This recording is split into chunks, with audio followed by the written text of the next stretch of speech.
अस्सलाम वालेकुम। सुबह सवेरे पाकिस्तान में बहुत खुशामदीद। मैं हूं उवैस मंगलवाला और खुदा का शुक्र है कि उसने हमें आज की सुबह देखना नसीब फरमाई। आज की सुबह का आगाज़ मैं अकेले ही कर रहा हूं और जैसा कि हमने कल बात भी की थी कि मोहतरमा शिफा साहिबा जो है वो आज अपने तालीमी जो मकासद हैं उनके उसमें मसरूफ़ हैं, वो इम्तिहान है आज उनका। बेस्ट ऑफ लक उनको। और आज के प्रोग्राम का आगाज़ करते हैं एक छोटी सी बात से। अच्छा, आप देखें, एक मेज़बान जो है वो इम्तिहानात की तैयारी कर रहा है, दूसरा मेज़बान फ़िल्में देख रहा था। तो कल मैं एक अंग्रेज़ी मूवी देख रहा था, उसके अंदर एक बड़ा ज़बरदस्त डायलॉग था। वो एक खातून थी, उसने एक मर्द से पूछा कि हमारे अंदर दो भेड़िए हैं। हर इंसान के अंदर, बुनियादी तौर पर वो ये कहना चाह रही थी कि हर इंसान के अंदर दो भेड़िए होते हैं। One is darkness and despair, the other is hope and light. एक भेड़िया है जिसे आप कहते हैं कि वो अंधेरा है, वो होपलेसनेस है, वो मायूसी है, और दूसरा भेड़िया है जो रोशनी है, जो उम्मीद की किरण है। और ये दोनों भेड़िए आपस में लड़ते रहते हैं। बताओ कौन जीतेगा? उस मर्द ने जब ये सवाल सुना तो उसके बाद कहा, वो भेड़िया जिसे हम ज़्यादा खुराक देंगे, वो भेड़िया जिसकी हम ज़्यादा नशोनुमा करेंगे, वो जीतेगा। तो अगर हम इंसानी ज़िंदगी का मुताला करें तो हमारे अंदर भी कशमकश चलती रहती है। नेकी और बदी की कशमकश होती है, उम्मीद और नाउमीदी की कशमकश होती है, रोशनी और अंधेरे की एक कशमकश होती है। और उस कशमकश में फ़तह उसे मिलती है जिस तरफ हम ज़्यादा तवज्जो देते हैं, जिसे हम ज़्यादा खुराक देते हैं, जिसकी तरफ हम ज़्यादा माइल होते हैं, जिन लोगों की सोबत में हम ज़्यादा रहते हैं। जिस तरफ ज़्यादा तवज्जो देंगे वैसे ही आपकी नेचर और आपकी पर्सनैलिटी बन जाएगी। तो इस बात का ख्याल रखिए कि आप अपने अंदर क्या ले रहे हैं, कि कैसी खुराक अपने अंदर के उन भेड़ियों को दे रहे हैं। क्योंकि वो जो कंप्यूटर साइंस की टर्मिनोलॉजी होती है जिसे कहते हैं गीगो, यानी गार्बेज इन गार्बेज आउट। अगर आप अपने अंदर गार्बेज डालेंगे तो जो बाहर निकलेगा वो गार्बेज ही होगा। अपनी पर्सनैलिटी को इम्प्रूव करवाना है हमने, और इसी के साथ हम आगे बढ़ते हैं अपने प्रोग्राम में। और सबसे पहले देखते हैं 60 सेकंड न्यूज़, दुनिया में क्या क्या हो रहा है। इमरान खान के आला फौजी अफसर पर इल्ज़ामात बदनीयती पर मबनी हैं, पाक फौज। मुझे मुकदमे के इंदराज के आईनी और कानूनी हक से क्यों महरूम किया गया? इमरान खान के वज़ीर आज़म शहबाज शरीफ से सवालात। ऑडियो लीक, साकिब निसार को बेटे समेत खुसूसी कमेटी में तलब करने का फैसला। IMF से मुआहदे में ताख़ीर, मुल्क में बजट साजी का अमल मुतासिर होने का खदशा। एशिया कप, पाकिस्तान से श्रीलंका मुंतकिल किए जाने का इम्कान, श्रीलंका, बांग्लादेश और अफगानिस्तान की हिमायत। इसराइली तैयारों की गजा पर बमबारी, इस्लामी जहाद के 3 सीनियर तरीन कमांडर समेत 9 फ़लस्तीनी शहीद। कॉन्गो में बारिशों और सैलाब ने तबाही मचा दी, 400 से ज़ायद अफराद हलाक। साबिक अमेरिकी सदर डोनाल्ड ट्रंप के हतक इज़्ज़त के केस में गवाहान के पेश न होने पर उनके नाअहल होने का खदशा। अक़वाम मुत्तहिदा ने अफ़गानिस्तान में फांसी, संसार और कोड़े की सज़ाएं देने का सिलसिला बंद करने का मुतालिबा कर दिया। और कनाडा ने चीनी सिफारतकार ज़ाओ वी को अंदरूनी मामलात में मुदाखलत करने के इल्ज़ाम में मुल्क बदर कर दिया। ये थी जी 60 सेकेंड न्यूज़। और 60 सेकेंड में आपने जाना कि दुनिया में क्या क्या हो रहा है। बहुत कुछ हो रहा है दुनिया में जो कि अजीब व गरीब है, और बहुत कुछ ऐसा है कि जिस पर इंसान को तशवीश होती है, इंसान सोचने पर मजबूर हो जाता है कि ये हो क्या रहा है असल में। बहरहाल आगे बढ़ते हैं और आपको कुछ ट्रेंडिंग स्टोरीज़ की तरफ लेकर चलते हैं। सबसे पहले बात करते हैं पाकिस्तान की आबादी की। हम सब जानते हैं कि पाकिस्तान में मरदमशुमारी का सिलसिला चल रहा था और डिजिटल मरदमशुमारी हो रही थी। अब इसमें ज़ाहिर है जैसे जैसे इसके नंबर्स आते जा रहे हैं तो हम ये देख रहे हैं कि पाकिस्तान की आबादी में मुसलसल इजाफा जारी है। अच्छा, सिर्फ पाकिस्तान की आबादी में मुसलसल इजाफा जारी है। कराची की आबादी की बात की जाए तो वो एक अजीब सी सूरत हाल है उसकी, वो बढ़ के नहीं दे रही है। अच्छा, अब ये जो 7वीं मरदमशुमारी है पाकिस्तान की तारीख़ की, और उसके जो अब तक के नताइज आए हैं उससे पता ये चला है कि पाकिस्तान की आबादी तकरीबन 24 करोड़ तक हो गई। ये मरदमशुमारी वैसे बेसिकली 15 मई तक जारी रहेगी और फिर उसके बाद इसके फ़ाइनल रिज़ल्ट्स की जो कंपाइलेशन है वो होगी। अब तक इदारा शुमारियात ने मरदमशुमारी के जो नताइज बताए हैं उनके मुताबिक पाकिस्तान की कुल आबादी 24 करोड़ 33 लाख और 36,354 तक पहुंच गई है। जी, ये नंबर एक मरतबा फिर सुन लें आप, 24 करोड़ 33 लाख 36,000 354। ये अब तक के जो स्टेटिस्टिक्स हैं जो कि न्यूज़ मीडिया में रिपोर्ट हो रहे हैं, ये है पाकिस्तान की आबादी का नंबर। अब अगर इसको हम थोड़ा सा डिवाइड करें, पंजाब की आबादी है वो है 11,93,01,000 और सिर्फ अगर लाहौर शहर की बात की जाए तो लाहौर शहर में 1,21,64,000 अफराद को गिना जा चुका है। सिंध की तरफ देखें तो इस सूबे की आबादी है 5,59,02,512 और कराची की आबादी पर आ जाते हैं। कराची की आबादी अब तक के आदादोशुमार के मुताबिक 1,84,60,000 तक पहुंच गई है। और इस हवाले से भी हम जानते हैं कि कितना ज़्यादा शोर किया गया, कितने एहतजाज किए गए और कितनी बार मुख्तलिफ पॉलिटिकल पार्टीज़ को बैठना पड़ा, शोर मचाना पड़ा कि कराची की आबादी को सही तरीके से नहीं गिना जा रहा। और अब भी कराची से जो ताल्लुक़ रखने वाली सियासी जमातें हैं वो इस बात पर अब भी बज़िद हैं कि कराची की आबादी को सही गिना जाए। और बड़े स्टेटिस्टिक्स इस हवाले से भी अलार्मिंग स्टेटिस्टिक्स हैं कि जो उनकी तरफ से दिए जाते हैं कि कराची की आबादी में कितनी बिल्डिंग्स हैं, लाखों बिल्डिंग्स ऐसी हैं कि जिन्हें नहीं गिना गया है। अब ज़ाहिर है ये एक पॉलिटिकल मामला तो होता ही है, क्योंकि आप किसी सूबे की आबादी को कम दिखाते हैं तो आपको उस सूबे को कम रिसोर्सेज देनी पड़ती हैं। जितनी ज़्यादा आबादी होगी उतनी ज़्यादा रिसोर्सेज उस सूबे को या उस शहर को दरकार होंगी। और अंदरून सिंध की आबादी यूँ कहिए कि वो 50-50% तक बढ़ रही है, लेकिन कराची की आबादी में जो इजाफा आ रहा है वो तकरीबन को 10-12% के करीब आ रहा है। तो ये नंबर्स जो है बहुत सारी चीज़ें हमें बता रहे होते हैं। थोड़ा सा ज़रा सोचने की ज़रूरत है कि इसके अंदर कितनी पॉलिटिक्स इन्वॉल्व्ड है। अगली स्टोरी की तरफ बढ़ते हैं और अगली स्टोरी वो खैर पाकिस्तान की ही है, लेकिन पाकिस्तान की एक रैंकिंग की बात करेंगे हम। वो रैंकिंग ज़रा कुछ मुनासिब है नहीं। वैसे तो हम सब जानते हैं कि पाकिस्तान में इंटरनेट और मोबाइल फ़ोन तक रसाई और उनकी जो सर्विसेज हैं उसके मुतालिक बात जो होती है वो ये कि पाकिस्तान में पेनिट्रेशन जो है वो मोबाइल की बहुत ज़्यादा है, कंप्यूटर की पेनिट्रेशन है। लेकिन इनके मुतालिक एक रिपोर्ट अभी जारी हुई है और उस रिपोर्ट के मुताबिक पाकिस्तान इन दोनों शोबों में, यानी कि ये जो दो शोबे मैंने आपको बताए, इंटरनेट और मोबाइल फ़ोन तक रसाई, इनके मुताबिक पाकिस्तान जो है वो एशिया के बदतरीन ममालिक की फ़हरिस्त में शामिल है। रिपोर्ट के मुताबिक तकरीबन 15% आबादी इंटरनेट और मोबाइल तक रसाई से महरूम है। अच्छा, मुल्क के जो ज़्यादातर हिस्से हैं उनमें इंटरनेट की कम स्पीड का मसला दरपेश है और इसी तरह फिर ख़वातीन को मोबाइल तक रसाई, ये इस मामले में भी पाकिस्तान दीगर ममालिक से पीछे है। पाकिस्तान में निस्फ से कम ख़वातीन के पास मोबाइल फ़ोन्स हैं, जबकि 75% मर्दों के पास मोबाइल फ़ोन मौजूद हैं। इस रिपोर्ट के मुताबिक ये दोनों शोबे ऐसे हैं कि जिसमें पाकिस्तान की ये जो कारकर्दगी है उसकी वजूहात में एक तो ये है कि सैलाब से जो इंफ्रास्ट्रक्चर तबाह हुआ था उसको नुकसान हुआ था। फिर इसके अलावा लोड शेडिंग एक बहुत बड़ा मसला है, उसकी वजह से ये प्रॉब्लम आती है। फिर ख़वातीन की इंटरनेट और मोबाइल पर कम रसाई, ये तो एक जेनरिक हमारा जो एक बिहेवियर है, ख़वातीन के पास मोबाइल नहीं होता है। और ज़ाहिर है उसकी कुछ लॉजिक भी है क्योंकि मर्द जो है वो घर से बाहर जा रहे होते हैं, काम कर रहे होते हैं, तो उनके पास मोबाइल की नीड ज़्यादा होती है। वैसे तो ज़ाहिर है ख़वातीन भी जो घरों में हैं उन्हें भी एजुकेशन के लिए तो ज़रूरत होती है, लेकिन जनरली मर्दों के पास ज़्यादा होता है। फिर इसी तरह इस रिपोर्ट में एक और बात भी की गई है और वो है साइबर क्राइम के बढ़ते हुए रुझान और ख़वातीन को ऑनलाइन हरासा करने के वाक़यात।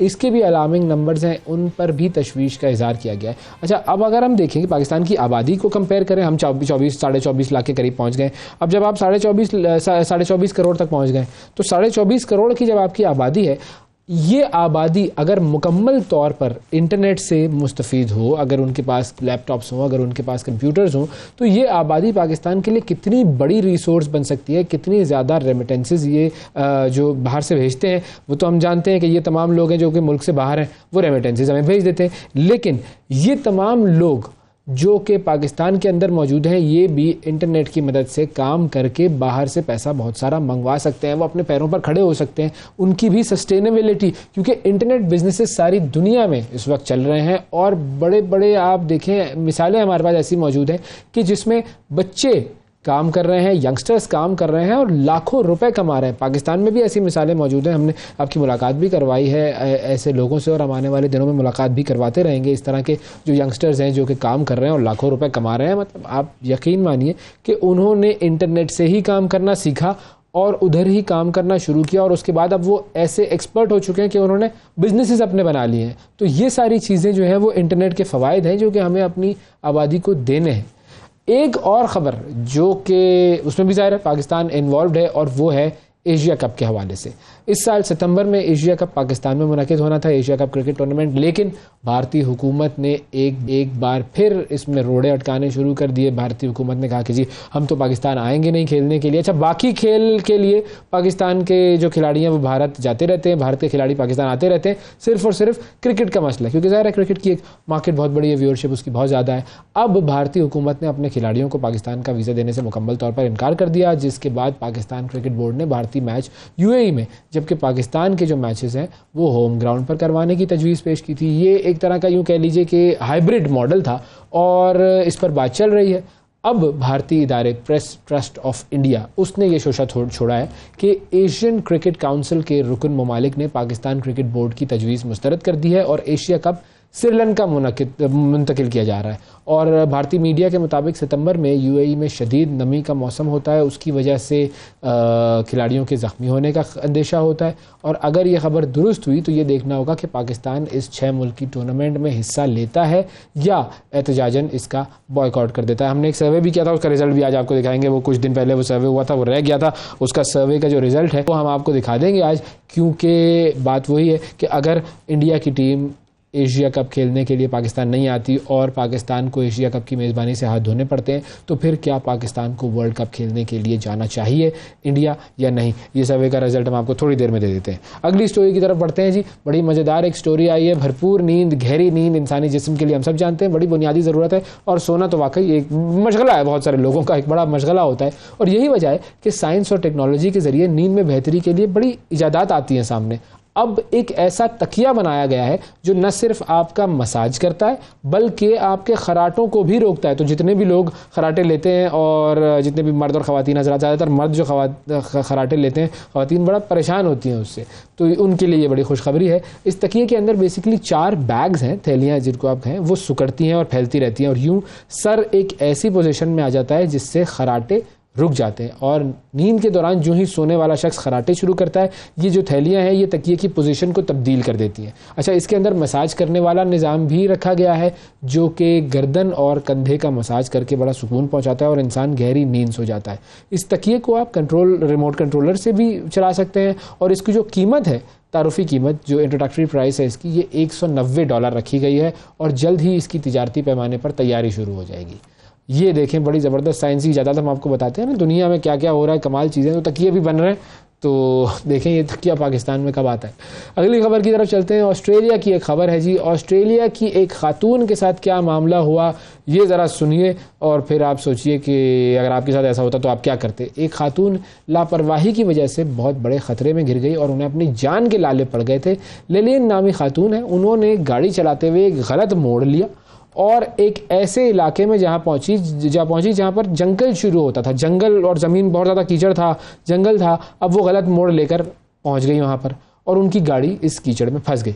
दूर दराज तक ज़ाहिर है आबादी का तो कोई नामो निशान नहीं था। अब सेहत के मसाइल भी थे उनकी, इस वजह से वो ज़्यादा चल फिर भी नहीं सकती थी, गाड़ी तक वो महदूद होकर रह गई। खाने के लिए उनके पास कुछ टोस्ट वगैरह थे लेकिन पानी नहीं था। 5 रोज़ वो इसी कीचड़ में फंसी रहीं। उसके बाद एक हेलीकॉप्टर वहाँ से गुजरा तो उनकी जान बचाई जा सकी। लिलिन जो है, उन्होंने बाद में बताया कि जब उन्हें ज़िंदा रहने की उम्मीद उनकी ख़त्म हो गई तो उन्होंने अपने घर वालों को एक आखिरी ख़त भी लिख दिया था, अपनी मोहब्बत का इज़हार भी कर दिया था और बस उन्होंने कहा कि भाई ये तो बस अब मेरी जो है वो आखिरी आरामगाह बनेगा ये गाड़ी जो है। अच्छा, पानी उस इस्तेमाल के लिए नहीं था। उन्होंने ख़त में ये भी लिखा कि भाई वो मैं किसी को एक बॉटल जो थी उसमें एक मायूब मशरूब था वो देने जा रही थी, तो वो मशरूब मेरे गाड़ी में पड़ा हुआ था तो पानी की जगह मैं उसको पीती रही तो थोड़ी मेरी जान बची। लेकिन 5 दिन तक वो इस तरीके से रही वहाँ पर और 5 दिन के बाद उन्हें उस हेलीकॉप्टर की मदद से बचा लिया गया। तो ये है जी कुछ ट्रेंडिंग स्टोरीज़। अब ज़रा आगे बढ़ते हैं और ये ख़बर है कि सिख बिरादरी जो है उसने, दुनिया की सिख बिरादरी, उनका एक इदारा है उसका नाम है द सिख ग्रुप, और उन्होंने अभी जो है वो एक लिस्ट भी जारी की थी दुनिया में 100 ऐसे सिख बिरादरी के अफराद जो कि मायनाज लोग हैं, बड़ा काम कर रहे हैं सिख बिरादरी के लिए। अब ये बिरादरी जो है उसके रिप्रेजेंटेटिव्स आए पाकिस्तान और उन्होंने मुलाकात की पाकिस्तान के साबिक वज़ीर आज़म और पाकिस्तान तहरीक इंसाफ के चेयरमैन जनाब इमरान खान साहब से, और इमरान खान साहब को उन्होंने एक खुसूसी एजाज़ से नवाजा। अब ये एजाज़ क्या है, क्यों दिया गया है और सिख कम्युनिटी जो है पाकिस्तान में किस तरीके से जो है वो अपने काम कर रही है, इस हवाले से हम बात करेंगे द सिख ग्रुप के CEO डॉक्टर नवदीप सिंह बंसरा से। अस्सलाम वालेकुम जी। अस्सलाम वालेकुम सर, सबसे पहले तो वेलकम टू पाकिस्तान, और ये बताइए कि ये जो आप लोगों का एजेंडा था पाकिस्तान आने का, इमरान खान साहब से मुलाकात करने का, ये क्या था और ये कौन सा अवार्ड है जिससे आपने इमरान खान साहब को नवाजा है? इमरान खान साहब ਨੂੰ ਵੀ ਜਦੋਂ ਵੀ ਕੋਈ ਵੀ ਸਰਦਾਰ ਹਾਂਜੀ ਤੇ ਆਪਾਂ ਕਹਿ ਰਹੇ ਸੀ ਵੀ ਜਦੋਂ ਵੀ ਆਪਾਂ ਪਾਕਿਸਤਾਨ ਆਉਂਦੇ ਹਾਂ ਤੇ ਇੱਥੇ ਜਿੱਦਾਂ ਸਾਨੂੰ ਪਿਆਰ ਤੇ ਇੱਜ਼ਤ ਮਿਲਦੀ ਆ, ਇਹ ਤਾਂ ਉਹ ਕਿਤੇ ਨਹੀਂ ਮਿਲਦੀ। ਸੋ ਤੁਸੀਂ ਪੁੱਛਿਆ ਵੀ ਇਹ ਅਵਾਰਡ ਕੀ ਹੈ। ਸੋ ਆਪਾਂ I am the founder and CEO of the Sikh group ਤੇ ਸਾਡੇ 8 ਪ੍ਰੋਜੈਕਟ ਆ ਜਿਹੜੇ ਆਪਾਂ ਚਲਾਉਂਦੇ ਆ ਦੁਨੀਆ ਪਰ, ਤੇ ਸਾਰੇ ਨਾਲੋਂ ਵੱਡਾ ਪ੍ਰੋਜੈਕਟ ਹੈਗਾ ਦ ਸਿੱਖ ਅਵਾਰਡਸ। ਤੇ ਦ ਸਿੱਖ ਅਵਾਰਡਸ ਹੈਗਾ ਐਨ ਅਵਾਰਡ ਸੈਰੇਮਨੀ ਜਿੱਥੇ ਆਪਾਂ ਸਿੱਖਾਂ ਨੂੰ ਸਨਮਾਨ ਦਿੰਦੇ ਆ ਪੂਰੀ ਦੁਨੀਆ ਪਰ। ਉਹ ਵੀ 13 ਅਵਾਰਡ ਦਿੰਦੇ ਆ ਹਰ ਸਾਲ, ਤੇ ਵੇਰੀਅਸ ਕੈਟੇਗਰੀਜ਼ ਹੈਗੀਆਂ, ਪਰ ਇੱਕ ਕੈਟੇਗਰੀ ਹੈਗੀ ਆ ਸਪੈਸ਼ਲ ਰੈਕਗਨੀਸ਼ਨ ਅਵਾਰਡ। ਸੋ ਇਹ ਅਵਾਰਡ ਦਿੱਤਾ ਜਾਂਦਾ ਕੋਈ ਪ੍ਰਧਾਨ ਮੰਤਰੀ ਜਾਂ ਪ੍ਰੈਜ਼ੀਡੈਂਟ ਜਾਂ ਵਰਲਡ ਲੀਡਰ ਨੂੰ ਜਿਹਨੇ ਸਾਡੇ ਕੌਮ ਵਾਸਤੇ ਬਹੁਤ ਵੱਡਾ ਕੰਮ ਕੀਤਾ ਹੁੰਦਾ। ਸੋ ਮਹਾਰਾਜ ਕਿਰਪਾ ਦੇ ਨਾਲ, ਅੱਲਾਹ ਤਾਲਾ ਦੇ ਕਿਰਪਾ ਦੇ ਨਾਲ ਆਪਾਂ ਤਕਰੀਬਨ ਜਿੰਨੇ ਵੀ ਹੈਗੇ ਆ ਵੱਡੇ ਵੱਡੇ ਪ੍ਰਧਾਨ ਮੰਤਰੀ, ਉਹਨਾਂ ਨੂੰ ਆਪਾਂ ਸਨਮਾਨ ਕੀਤਾ ਹੈ। ਤੇ ਕੱਲ ਜਿਹੜਾ ਤੁਹਾਨੂੰ ਅੱਜ ਸਵੇਰੇ ਜਿੱਦਾਂ ਤੁਹਾਨੂੰ ਪਤਾ ਹੀ ਆ, ਆਪਾਂ ਇੱਕ ਅਵਾਰਡ ਦਿੱਤਾ, special recognition award to former Prime Minister of Pakistan, Imran Khan. ਤੇ the reason ਜਾਂ ਆਪਾਂ ਕਿਉਂ ਦਿੱਤਾ ਉਹ ਹੈਗਾ ਕਿਉਂਕਿ ਇਹਨਾਂ ਨੇ ਮਾਮਲਾ ਸ਼ੁਰੂ ਕੀਤਾ ਸੀਗਾ ਕਰਤਾਰਪੁਰ ਕੋਰੀਡੋਰ ਦਾ, ਜਿੱਥੇ ਬਹੁਤ ਵੱਡੀ ਗੱਲ ਸੀ। ਸਿਰਫ ਇਹਨਾਂ ਨੇ 2 ਗੁਰਦੁਆਰੇ ਲਿੰਕ ਨਹੀਂ ਕੀਤੇ, ਇਹਨਾਂ ਨੇ 2 ਕੰਟਰੀਜ਼ ਦਾ ਲਿੰਕ ਕੀਤਾ ਜਿੱਥੇ 70 ਸਾਲ ਤੋਂ ਉੱਪਰ ਰਿਸਟ੍ਰਿਕਸ਼ਨਸ ਪਾਈਆਂ ਗਈਆਂ ਹੈਗੀਆਂ ਸੀਗੀਆਂ। ਸੋ ਇਹ ਬਹੁਤ ਵੱਡੀ ਗੱਲ ਸੀ, ਸਿਰਫ ਨਹੀਂ ਪਾਕਿਸਤਾਨ ਤੇ ਇੰਡੀਆ ਦੇ ਸਿੱਖ ਵਾਸਤੇ, ਪਰ ਪੂਰੀ ਦੁਨੀਆ ਦੇ ਸਿੱਖ ਵਾਸਤੇ ਇਹ ਬਹੁਤ ਬਹੁਤ ਵੱਡੀ ਗੱਲ ਸੀ। ਤੇ ਅੱਜ ਤੱਕ ਰੋਜ਼ ਦੀ ਗੱਲ ਆ ਵੀ ਸਿੱਖ ਜਦੋਂ ਵੀ ਕੋਈ ਪੰਜਾਬ ਜਾਂ ਪਾਕਿਸਤਾਨ ਆਉਂਦਾ ਆ ਯਾਤਰਾ ਲਈ, ਜ਼ਰੂਰ ਉਹਨੇ ਕਰਤਾਰਪੁਰ ਕੋਰੀਡੋਰ ਨੂੰ ਦੇਖਣਾ ਤੇ ਯੂਜ਼ ਕਰੋਗੇ। ਤੇ ਦੂਜੀ ਗੱਲ, ਹਾਂ तो डॉक्टर साहब ਤੁਸੀਂ ਮੈਨੂੰ ਇਹ ਦੱਸੋ ਡਾਕਟਰ ਸਾਹਿਬ, ਤੁਸੀਂ ਵਿਜ਼ਿਟ ਕੀਤਾ ਸੀ ਕਰਤਾਰਪੁਰ? ਹਾਂਜੀ, ਦੇਖ ਲਓ, ਇਹ ਵੀ ਹੁਣ I feel very privileged, ਆਪਾਂ very lucky ਸੀਗੇ। ਮੈਂ ਐਕਚੁਅਲੀ 9 ਨਵੰਬਰ ਜਦੋਂ ਕਰਤਾਰਪੁਰ ਕੋਰੀਡੋਰ ਖੁੱਲਿਆ ਸੀਗਾ, ਮੈਂ ਉੱਥੇ ਵੀ ਪਹੁੰਚਿਆ ਸੀਗਾ। ਮੈਨੂੰ ਇਨਵੀਟੇਸ਼ਨ ਮਿਲੀ ਸੀ ਪਾਕਿਸਤਾਨ ਗਵਰਨਮੈਂਟ ਤੋਂ। ਸੋ ਮੈਂ ਉੱਥੇ ਵੀ ਪਹੁੰਚਿਆ ਜਦੋਂ ਓਪਨਿੰਗ ਹੋਈ ਸੀ। ਸੋ ਉਹ ਵੀ ਸਮਾਗਮ ਬਹੁਤ ਬਹੁਤ ਖੂਬਸੂਰਤ ਸੀਗਾ। ਉੱਥੇ ਵੀ ਤੁਸੀਂ ਤਾਂ ਦੇਖਿਆ ਹੋਣਾ, ਜਿੱਥੇ ਜਿੱਦਾਂ ਨਵਜੋਤ ਸਿੱਧੂ ਬੋਲੇ ਸੀਗੇ ਤੇ ਇਮਰਾਨ ਖਾਨ ਬੋਲੇ ਸੀਗੇ, ਤੇ ਬਹੁਤ ਬਹੁਤ ਮਜ਼ਾ ਆਇਆ। ਸੋ Sir, I was also there. It was a historic occasion. Historic occasion थी। वाकई हमने भी बड़ा महसूस किया वहाँ पर कि कैसे जो है वो एक वो जिसको आप कहते हैं ना ब्रदरली रिलेशंस नज़र आते हैं कि सिख कम्युनिटी के लिए किस तरीके से उन्होंने वो काम किया था। वो क्या फीलिंग्स थी, और उसके बाद जितने लोग आपके भी ज़ाहिर है दोस्त जानने वाले सब वहाँ पर आए होंगे, इतनी रिस्पेक्टेड जगह है आपके लिए। How do these people feel now about it? So ਵੈਸੇ ਉਹ ਜਿਹੜਾ ਪ੍ਰੋਗਰਾਮ ਹੋਇਆ ਸੀ ਦਾ ਓਪਨਿੰਗ, ਤਕਰੀਬਨ 1000 ਬੰਦਾ ਆਇਆ ਸੀ ਉਦੋਂ। ਕਾਫੀ ਜਿਹੜਾ ਜਦੋਂ ਕਹਿ ਲਓ ਤੁਸੀਂ ਸਿੱਖ ਕਮਿਊਨਿਟੀ ਤੇ ਪਾਕਿਸਤਾਨ ਦੀ ਕਮਿਊਨਿਟੀ ਦੇ ਜਿਹੜੇ VIP ਬੰਦੇ ਆ, ਜਿਹੜਾ ਪੱਲਾ ਜੱਥਾ ਆਇਆ ਸੀ 100 ਬੰਦਿਆਂ ਦਾ।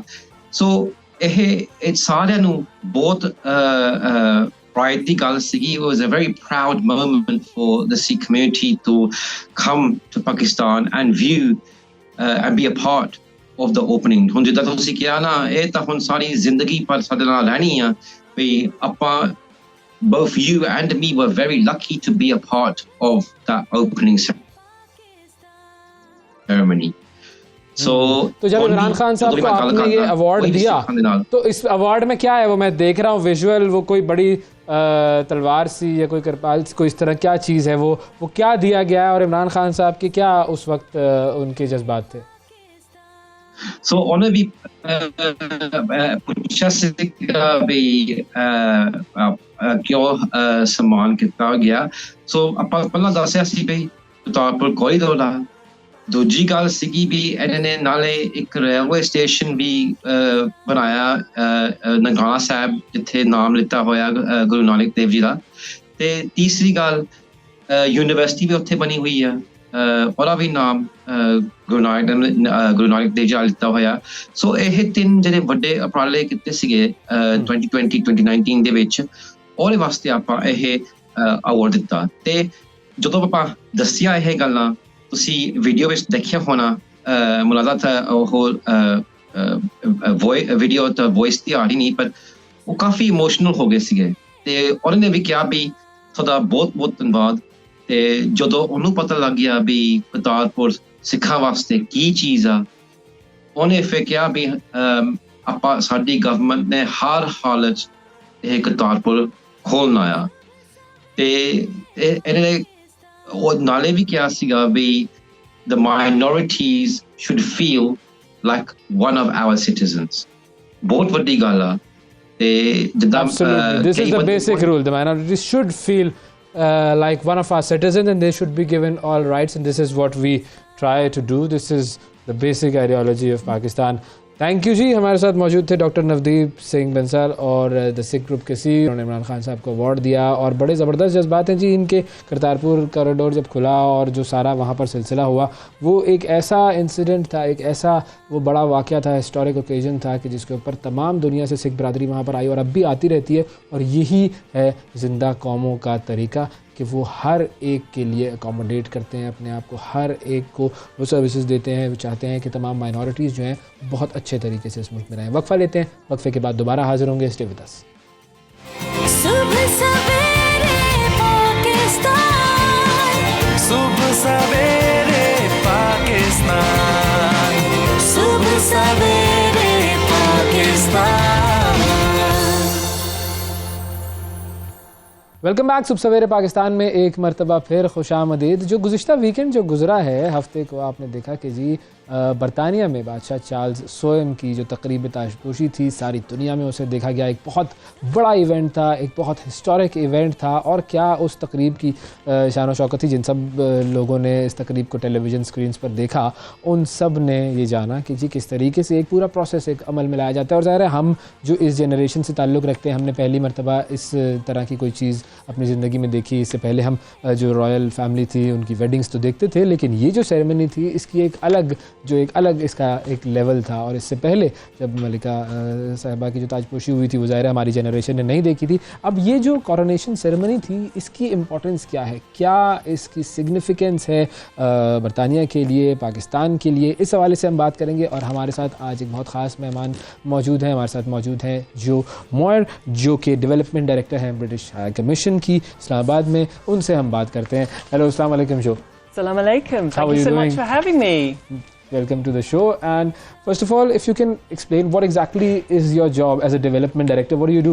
Sure, absolutely. So here in Pakistan, the UK has a partnership with many Pakistani organisations and the government here for development. So that means climate sustainability, health, education, economic reform, a whole range of issues that matter to Pakistan's development. Okay, and you look after all these affairs. I look after the portfolio. And it's been around 9 months that you're here? I've been here for 9 months, but it's a very long development partnership that we have with Pakistan. It's been going for about 30 years. So how have these 9 months been? You've started to learn a little bit of Urdu, interacting with people. Oh gosh, my Urdu is shameful, but it's been a wonderful 9 months here. I've so enjoyed it, and everybody has been so hospitable. and welcoming, and I've learnt so much already. Well, we will also be learning about this whole thing, the coronation ceremony from you. What is the significance of this whole event? It was a majestic event. We all saw it on Yes. TV, the grandeur and everything. So, what exactly is the significance of this event? Absolutely. Well, it was a really significant event for the UK, but also for the Commonwealth, because of course Yes. Their Majesties are the head of the Commonwealth. Right. And these events, they don't come along very often. So the last coronation was in 1953, 70 years ago. Yes. And so the coronation of King Charles was a very historic event, but also if you watch the ceremony you'll have seen that it was very forward-looking. It was a ceremony full of young people. We had many different faiths in Westminster Abbey. So although it built on that 900 years of tradition, it was also very forward-looking and reflects modern And I UK saw life. the king meeting all those people from different religions. He was there, the people were there, he met them. It was Yes. it was a very close connection that we witnessed. Absolutely. I mean, it's been a big priority for King Charles to have that connection with many different faiths. Exactly. Okay, Yeah. now coming to education. Yeah. Can you elaborate what the Commonwealth does education-wise and what do you offer to the young people? Sure, absolutely. So the Commonwealth, as you know, it's a family of nations. There are 56 nations in the Commonwealth. And would you believe that 1.5 billion people in the Commonwealth are under the age of 30. So it's a very young community in the Commonwealth, and that's why this year is the Commonwealth's Year of Youth, Year of Youth, 2023. yes, The Commonwealth offers a So we are lot. excluded from that year. I'm not disclosing my age, but yeah, let's just say the I'm focus excluded. the focus is on the young people, absolutely.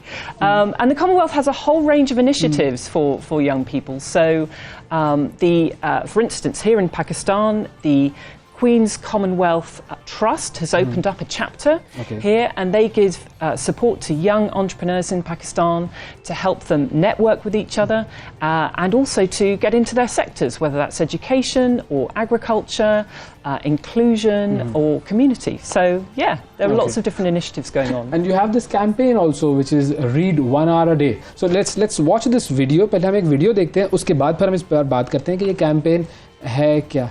Okay, video हमारे साथ चल रही है. Okay, video चल रही है और इस वीडियो में बेसिकली इस कैंपेन के बारे में बताया जा रहा है कि जो कैंपेन है जिसके अंदर राग़िब किया जा रहा है लोगों को, बच्चों को, कि वो 1 घंटा रोज़ाना पढ़ने की तरफ जाएं. ये जो किताबों से दोस्ती वाला अमल है, ये अगर आप 1 घंटे से शुरू करेंगे तो इससे बेहतर कोई चीज़ नहीं हो सकती. ये वीडियो साथ साथ चल रही है. So what exactly is this campaign read 1 hour a day? Well, Pakistan has a learning crisis.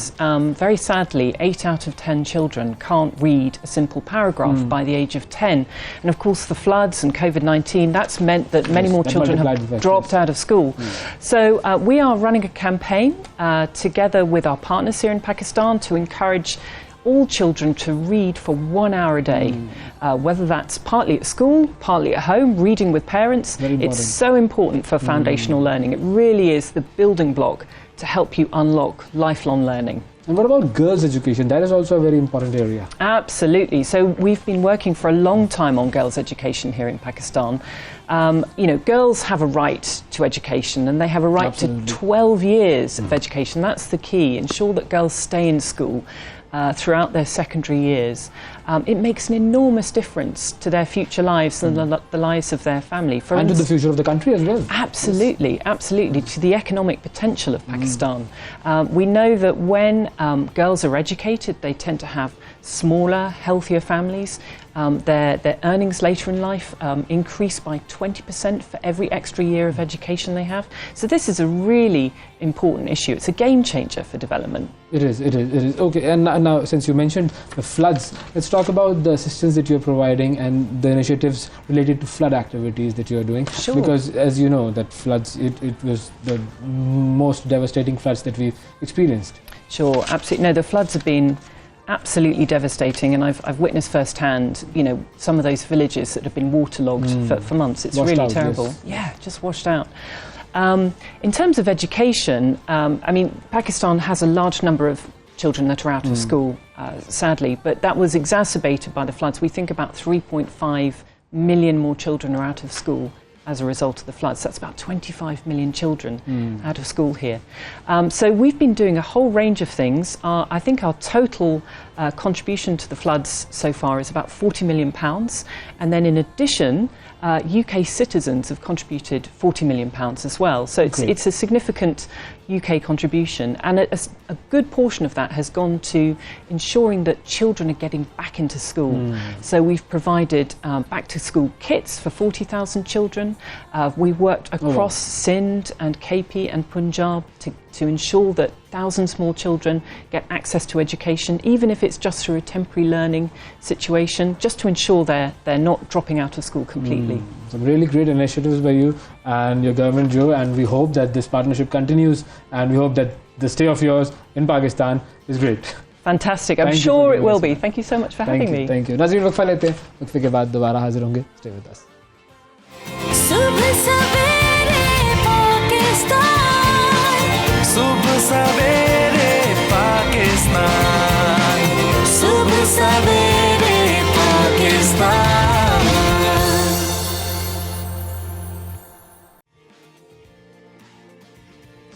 Welcome back. सुबह सवेरे पाकिस्तान में एक मरतबा फिर खुशामदीद. 2016 में अमेरिका में शाया होने वाली एक तहकीक में बताया गया कि अमेरिका में मौजूद अक़लियती ग्रोहों में सबसे ज़्यादा मुसलमानों को इम्तियाजी सलूक का सामना करना पड़ता है, और उसके बाद आने वाली तमाम तहकीकात ने इस बात की तस्दीक की. Council on American Islamic relations CAIR America में मुसलमानों के हुकूक़ की सबसे बड़ी तंजीम है, और इसकी हालिया रिपोर्ट में ये इंकशाफ किया गया है कि अमरीकी स्कूल्स में मुसलमान बच्चों के साथ इजहार नफ़रत के वाक़यात में इजाफ़ा हो रहा है, और रिपोर्ट के मुताबिक इन वाक़यात में 83% इजाफ़ा हुआ है. बच्चों को स्कूल में तंग किया जाता है, क्लासेस में इस्लाम मुखालिफ मवाद फैलाने का रुझान भी बढ़ रहा है. मुसलमान बच्चे मुसलसल इस रुझान में इजाफे की शिकायत कर रहे हैं. और इसके अलावा अगर बात की जाए बैंकों की, तो वहाँ पर भी मुसलमानों को अकाउंट्स खुलवाने या रकूम की मुंतकली में मसाइल का सामना करना पड़ता है. और मार्च में किए गए सर्वे के मुताबिक मालियाती इदारे 27% अमरीकी मुसलमानों के लिए मसाइल पैदा कर रहे हैं. अब इस गुत्थी को सुलझाने के लिए हम बात करते हैं ज़ैनब चौधरी साहिबा, जो कि मैरीलैंड में केयर की डायरेक्टर हैं. अस्सलाम वालेकुम Zainab.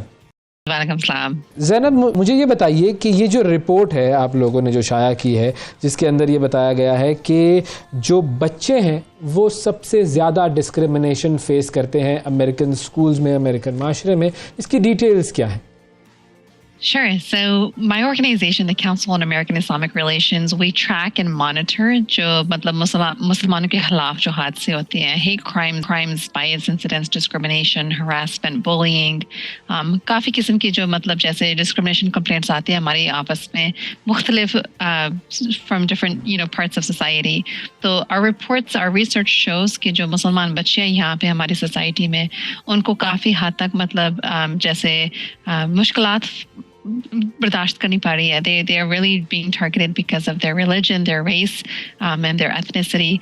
And even though overall जो report के जो findings हैं, overall the number of complaints decreased in 2022 जो हमारी organization ने receive की थी in 2022 as compared to 2021, which is the first time that this happened in over 20 years, or in several years. लेकिन at the same time complaints about school incidents increased by over 60%.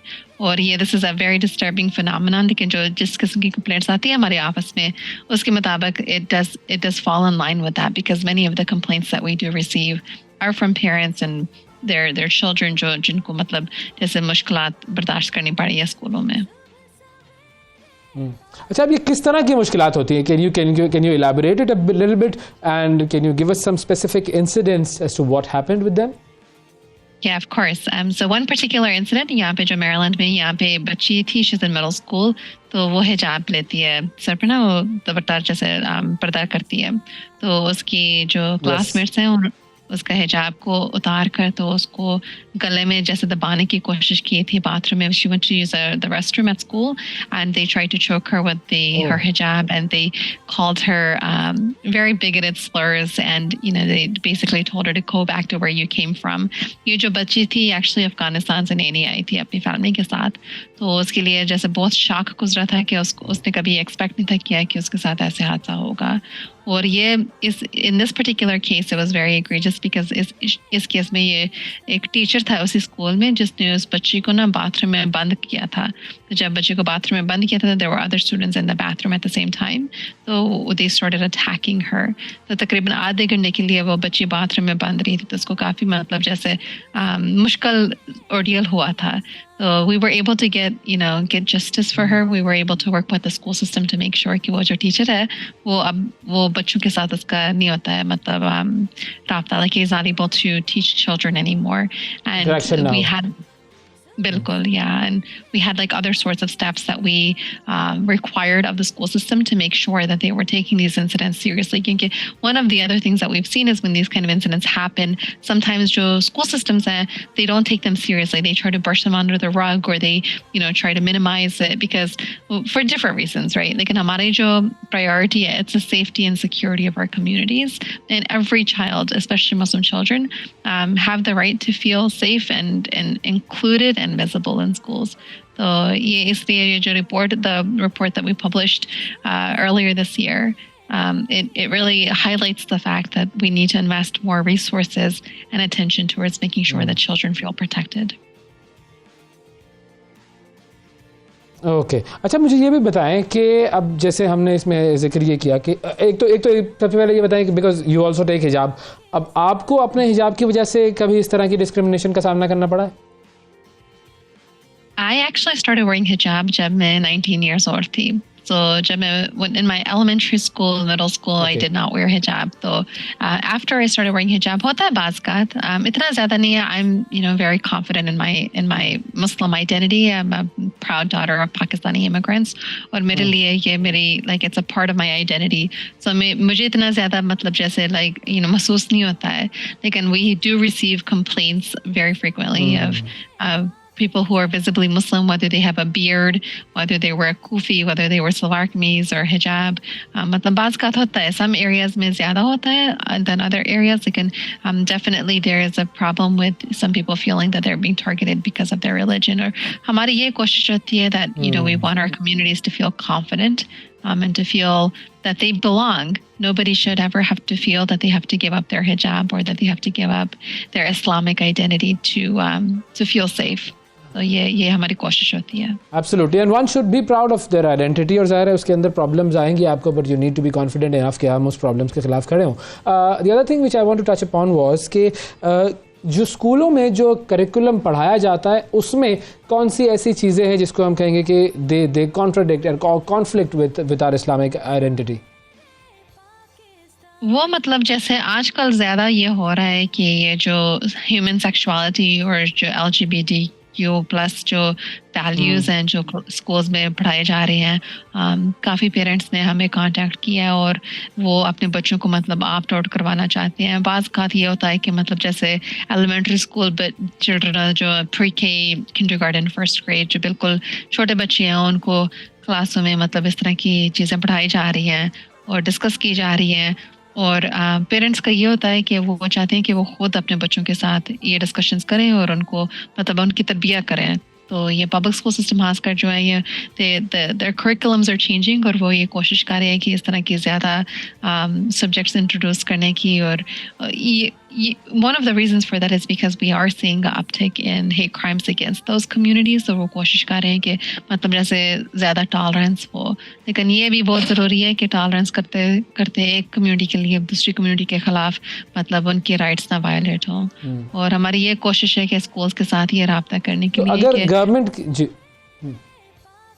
जी मैं ये पूछना चाह रहा हूँ कि अगर गवर्नमेंट की बात की जाए तो गवर्नमेंट कर रही है कि जिससे ये इस्लामोफोबिया जो है वो थोड़ा कम हो. बिकॉज पॉलिटिकली जब हम बात करते हैं तो एक ट्रंप है, एक तरफ जो बाइडन है, और इन दोनों के जो आइडियोलॉजीज़ हैं वो बिल्कुल अलग हैं. वो दोनों जो हैं वो अलग अलग तरीक़ों से मुस्लिम कम्युनिटी को डील करते हैं और उनका जो उनका एटीट्यूड है टुवर्ड्स मुस्लिम्स और टुवर्ड्स इमिग्रेंट्स वो बिल्कुल अलग है.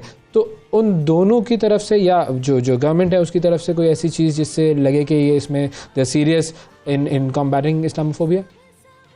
Yeah, there was actually a bill that was introduced in Congress that focuses on combating global Islamophobia, not just in the United States, क्योंकि हम देख रहे हैं जैसे बहुत सारे मुल्क हैं around the world जहाँ पे मुसलमानों के खिलाफ हादसे हो रहे हैं, from Kashmir to Palestine to Pakistan to India to not Pakistan, to India to China to so many different countries, France, in many European countries we're seeing an uptick in Islamophobia and policies that are discriminatory towards Muslims and towards Islam.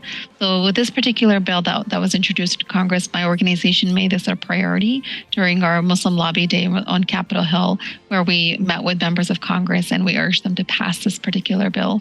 Or there are other steps that the federal government is doing, that the Biden administration is doing to help promote inclusivity, but at the same time, a lot of work still needs to be done. Just recently, the Biden administration held a Eid celebration at the White House.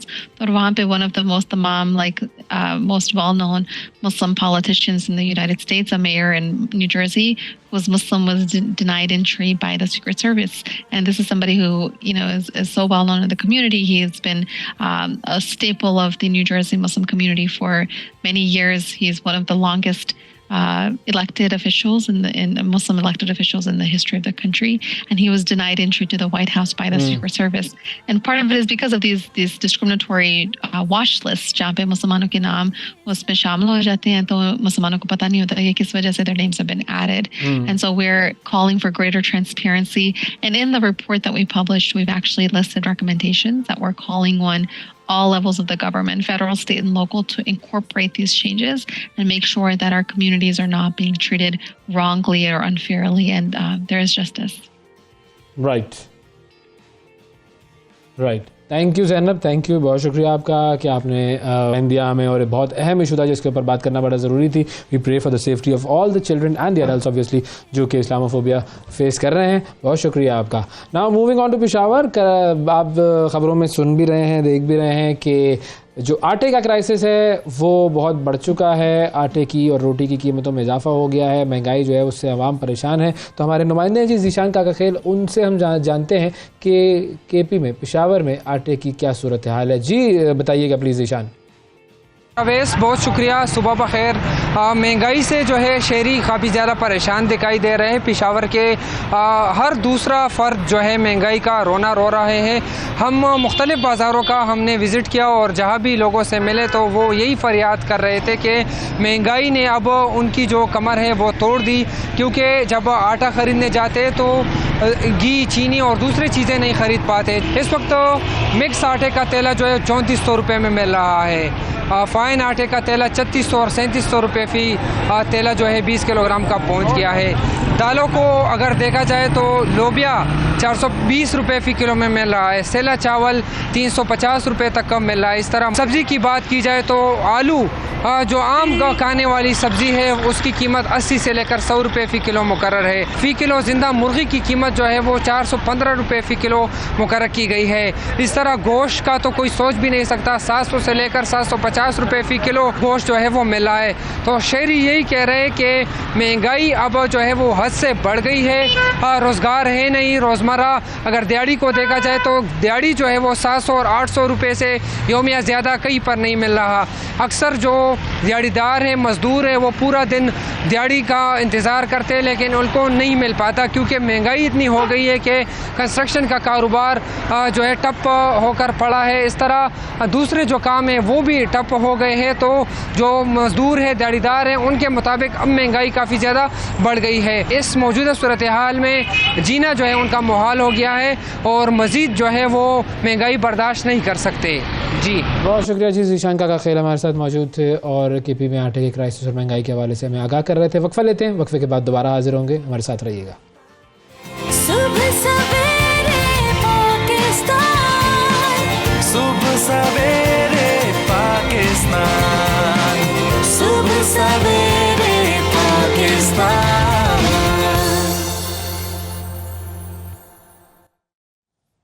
Welcome back. सुबह सवेरे पाकिस्तान में एक मरतबा फिर खुशामदीद। Break से पहले हम बात कर रहे थे महंगाई की बढ़ती हुई लहर की और किस तरीके से आटे का क्राइसिस है और आटे का बहरान है। आटे की और रोटी की कीमतों में इजाफा होता जा रहा है। इसके अलावा भी दीगर अशिया जो है उनकी कीमतों में भी इजाफा हो रहा है और पाकिस्तान में जो इस वक्त अफरात ज़र की शरह है वो तकरीबन 35% के आसपास है। कराची चलते हैं। कराची में हमारे नुमाइंदे शिराज अहमद साहब, उनसे जानते हैं कि कराची में क्या सूरत हाल है। जी शिराज।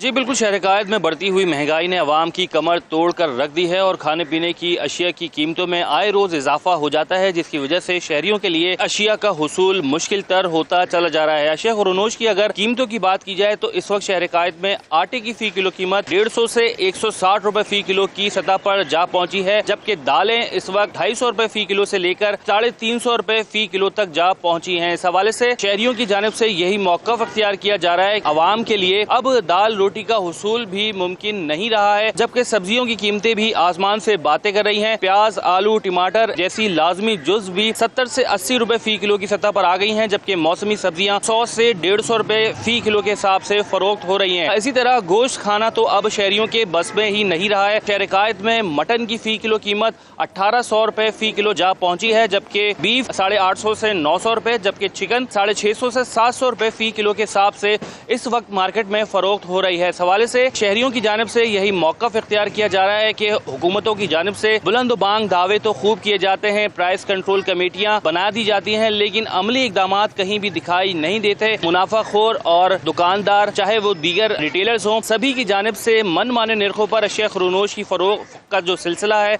वो जारी है और ऐसे में शहरी जो है महंगाई का अजाब भुगत रहे हैं।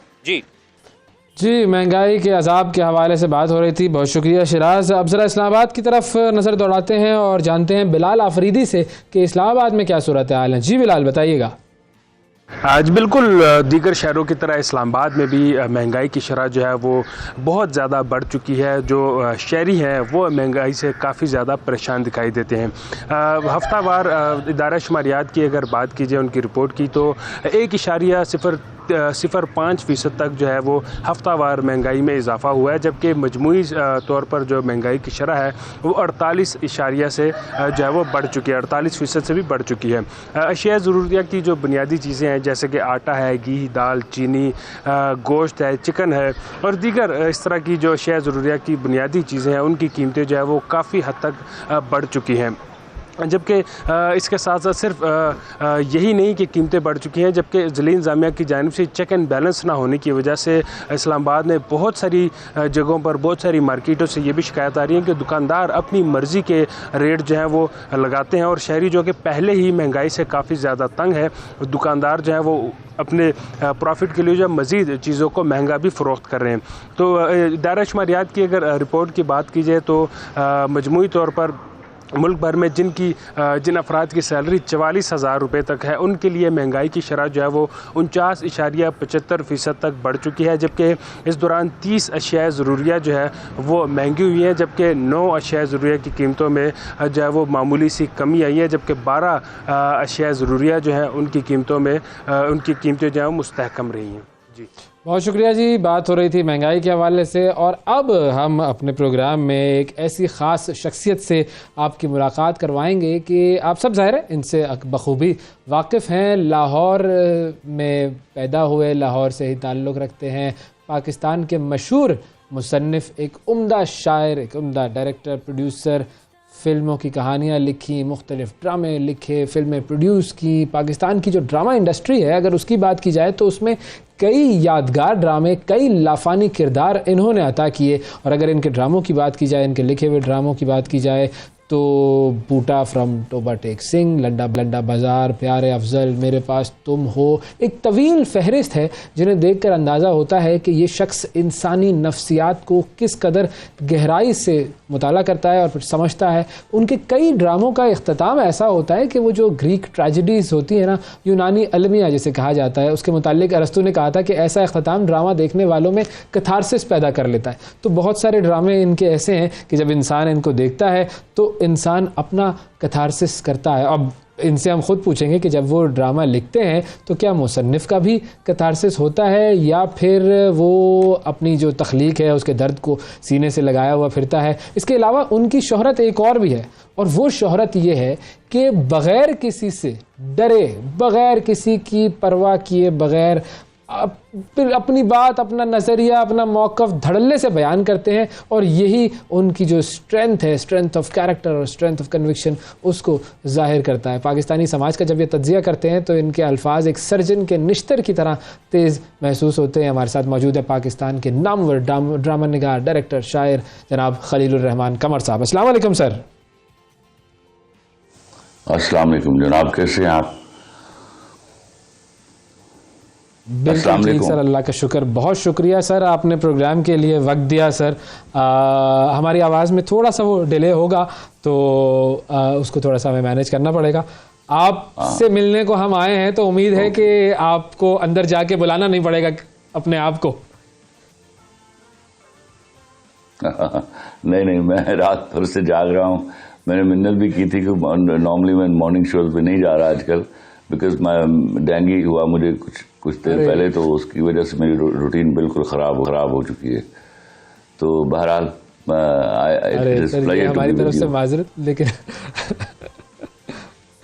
और हमारे लिए सर बड़ा ये प्लेजर है कि आप हमारे प्रोग्राम में मौजूद हैं और आपकी बातें और आपके जो गुफ्तगू है वो हम सुनते रहते हैं, ड्रामे भी देखते हैं आपके। और ख़ास तौर पर मतलब जब मैंने तो वो बूटा फ्रॉम टोबर टेक सिंह देखा था तो अब उस वक्त ज़ाहिर नहीं पता था कि किसने लिखा है, तो मैं सोचा कौन शख्स है जितने इतना कमाल ड्रामा लिखा है और किस तरीके से इतने बड़े नहीं लगते। छोटा यूँ कहिए कि वो नहीं इतने बड़े नहीं लगते हो आप, ये मत कहना था मुझे, गलत कमिल कह लीजिए। नहीं माशाल्लाह सर देखिए सुबह सुबह का असर है ये। सर ऐसा मुझे बताइए कि आपका जो ड्रामा लिखने का जो ये सफ़र है वो शुरू किस तरीके से हुआ था, क्योंकि इतनी सारी जहतें हैं, शायरी भी है, ड्रामा भी है, फिल्म भी है, आगाज़ किस चीज़ से हुआ था? बुनियादी तौर पे मैं शायर हूँ। मतलब अगर ड्रामा मैंने लिखा 2 महीने बाद 4 महीने बाद, तो पहले शायरी हुई मेरे यहाँ। और फिर एक वक्त आया, फिर वालिदैन नहीं चाहते थे मैं लिखूं।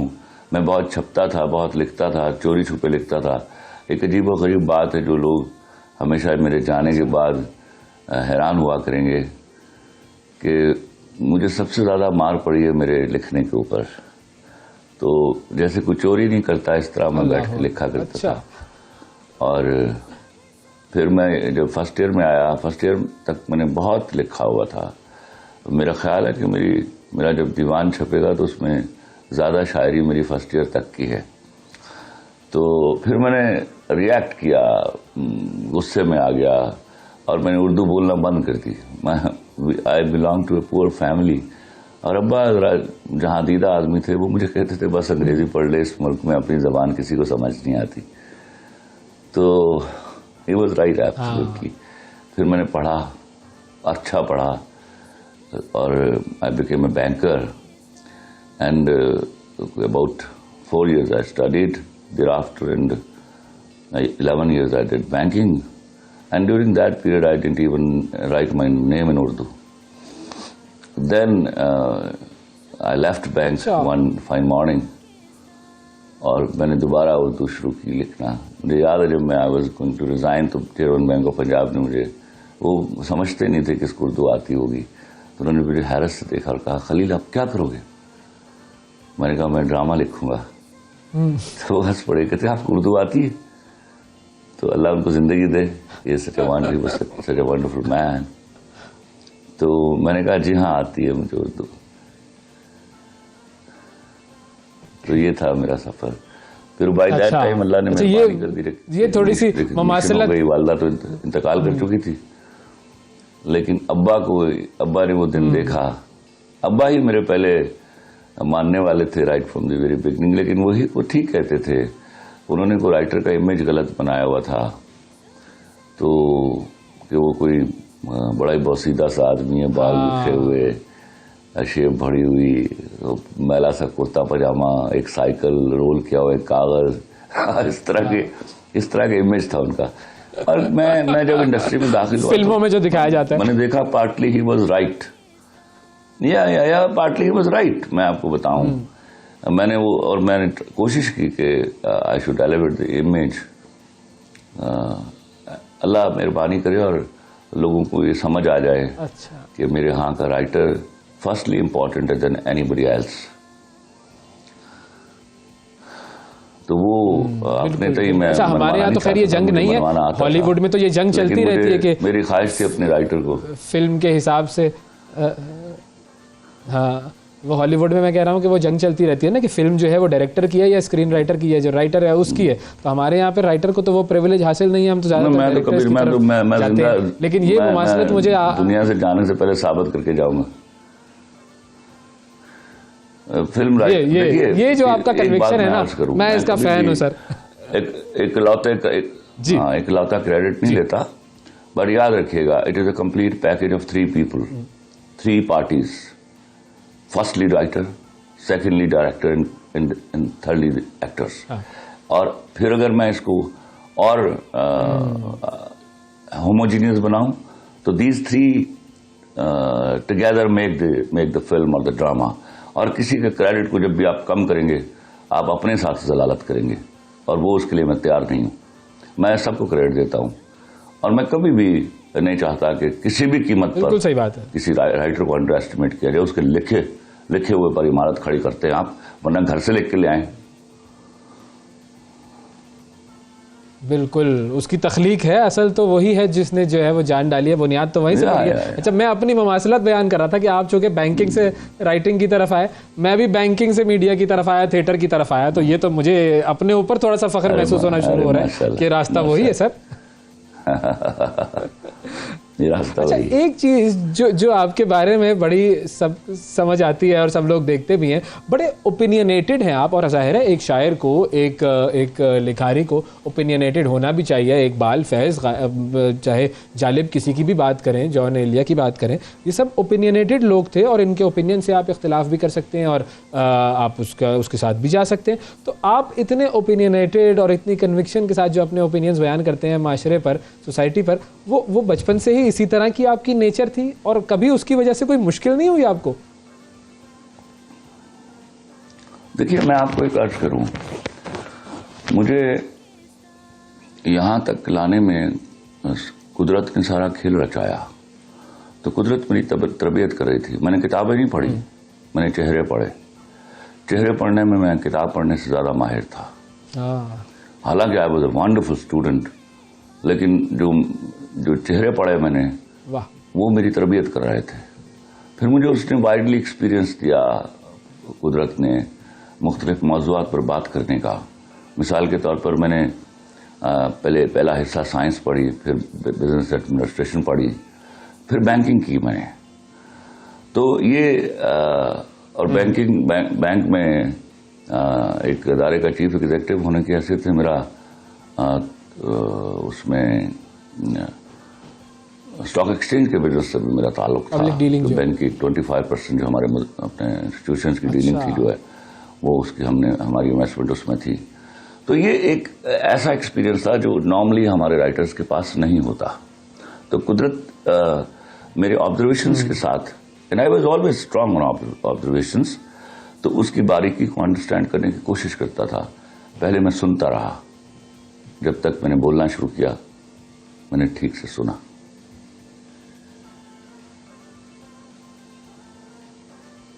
सही, बिल्कुल बिल्कुल। अच्छा, एक और चीज़ मैं पूछना चाहूँ, मैं एक क्लिप देख रहा था सोशल मीडिया पर आपका, जिसके अंदर जो है वो बात हो रही थी आपकी सोहेल वड़ाइच साहब से, और वो कहते हैं कि जी आप एक ड्रामा लिखने के कितने पैसे लेते हैं? तो आपने कहा कि मैं बहुत ज़्यादा पैसे लेता हूँ। फिर बात है कि जी 50 लाख रुपए मैं लेता हूँ एक ड्रामा लिखने के। अब ज़ाहिर है मैं उस पर नहीं जाऊँगा कि कितने पैसे आप लेते हैं, मैंने 50 लाख बिल्कुल नहीं कहा। उस चीज़ की तरफ जाना चाहूँगा। ड्रामा, अच्छा, उस क्लिप में है? अच्छा, उस क्लिप में मौजूद है। लेकिन चलो, उन्होंने कहा 50 से ऊपर या इस तरह की फिगर, तो मैंने कहा चलो मान लेते हैं, क्योंकि वो बज़िद हो गए थे। हाँ, ऐसा कुछ था, ऐसा ही था। उन्होंने कहा इतना ही, बिल्कुल आपने कहा इतना ही। लेकिन ज़्यादा चाहे जितना भी हो, मैं तो उस चीज़ में इंटरेस्टेड हूँ कि जब पहला ड्रामा आपने लिखा तो उसके कितने पैसे मिले, और फिर उस वक्त से लेके अब तक वो जो एक रियाजत होती है, जो मेहनत होती है, मुशक्कत होती है, वो लोगों की नज़र में नहीं होती। वो कितनी मेहनत इन्वॉल्व होती है वहाँ से यहाँ पहुँचने में? आपको देखिए ये अच्छा लफ्ज़ इस्तेमाल किया, शुक्र आपने बीच में स्ट्रगल का लफ्ज़ इस्तेमाल नहीं कर दिया। मैं आया था एज ए प्रोड्यूसर राइटर, तो मैं तो ये तय करके आया था कि मैंने ड्रामा किसी के लिए लिखना ही नहीं है। मैं सिर्फ, मेरी अपनी प्रोडक्शन हाउस था, तो there was a time when I had the biggest production house in Pakistan, I tell you. तो ये जो बूटा फ्रॉम टोबा टेक सिंह, दस्तक और दरवाज़ा, लंडा बाजार, चांदपुर का चंदू, तुम यही कहना, ये सारे प्लेस जो हैं ये मेरी प्रोडक्शन हाउस में बने हुए हैं। दिल्ली के बांके, दरार, बहरूपिया, सो ऑन। तो मैं आई वाज नॉट रेडी। मुझे लोग लिखने के लिए कहते थे तो मैं मुस्कुरा देता था कि नहीं, मैं ये करने के लिए नहीं आया। तो फिर जब मैं किसी के लिए लिखा तो अल्लाह ने मुझे इस्टेब्लिश कर दिया हुआ था, तो पैसे मैंने उस वक्त के हिसाब से मुंह मांगे लिए।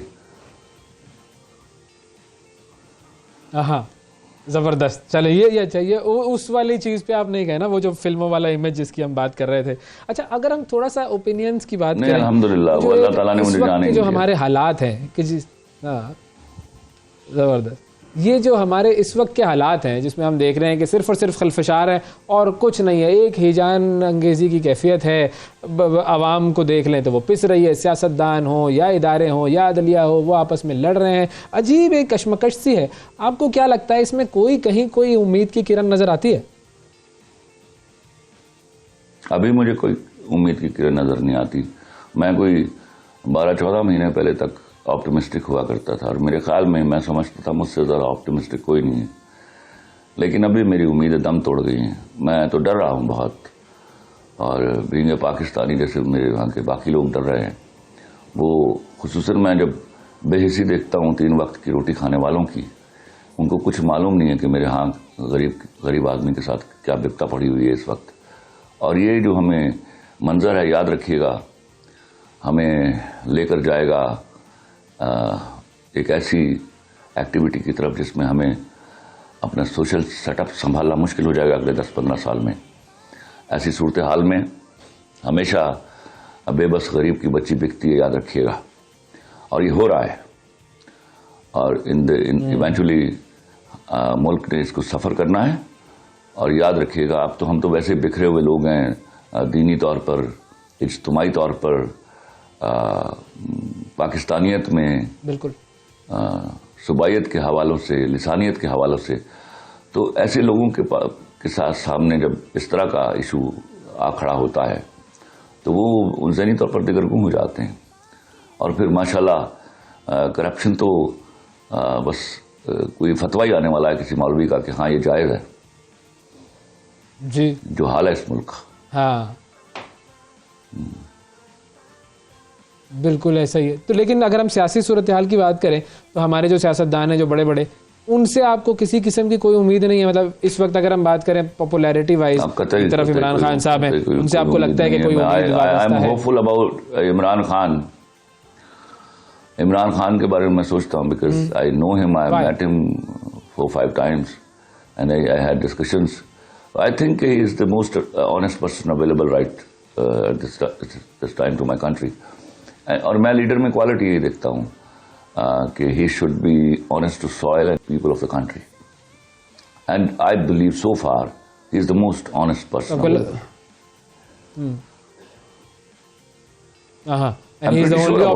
पता नहीं है, बाद में गलत साबित ना हो, जो अल्लाह ना करे। He is perhaps my last hope.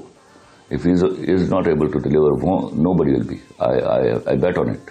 I haven't seen any quality in any other leader at all. तो वो जो आप बात कर रहे थे कि हम तो पाकिस्तानियत में भी बिखरे हुए लोग हैं, उसके पीछे आपको क्या लगता है कि हम क्यों, मतलब हम तो जैसे अगर हम कंपैरिजन करें, इंडिया में बात करें, हमें अंग्रेजी में उलझाया गया। मैं अर्ज करता हूँ, जब एक कौम की जबान एक होती जी, वो हमेशा कौमियत के हवाले से बिखरे होते हैं। और मैंने ऐसा भी देखा है कि लोग प्रेफर करते हैं इवन भरी महफिलों में अपनी सूबाई ज़बान बोलने में, उसको प्रेफर करते हैं as if they just hate it. तो ये हेटरेड जो है वो इन द लॉन्ग रन इस मुल्क को तबाह करती चली गई। और हुआ ये, आज आपने नहीं देखा? अब अगर बिल्ली की तरह, कबूतर की तरह बिल्ली के सामने आंखें बंद कर ले तो ये बेवकूफ़ियाँ तो हम 75 साल से कर रहे हैं, लेकिन हमें एक ऐसी ज़बान में उलझा दिया गया जो हमें कभी पे नहीं करेगी। हमने 2023 में भी उर्दू में ही काम करना है, अंग्रेजी में यहाँ काम नहीं होने वाला। यहाँ सिर्फ खत लिखे जाएंगे और मेल्स लिखी जाएंगी, यहाँ मुंह टेढ़ा करके एक दूसरे को इम्प्रेस करने के लिए बोलते जाएंगे, बस। इसमें काम नहीं होने वाला इस मुल्क में कभी भी। एक भी, मैं बार बार कहा करता हूँ, आपके पास दुनिया में एक मिसाल नहीं है कि किसी मुल्क ने अपनी जबान के अलावा काम किया और उसने तरक्की कर ली हो। तो आपकी तो औकात ही नहीं वैसे तरक्की करने की, आप अंग्रेजी में कैसे कर सकते हैं? आपने इस वजह से, एक गैर जबान को अपनाने की वजह से, अपने यहाँ का बड़ा बड़ा इंटेलिजेंट बच्चा जो है पढ़ाई से भगा दिया है।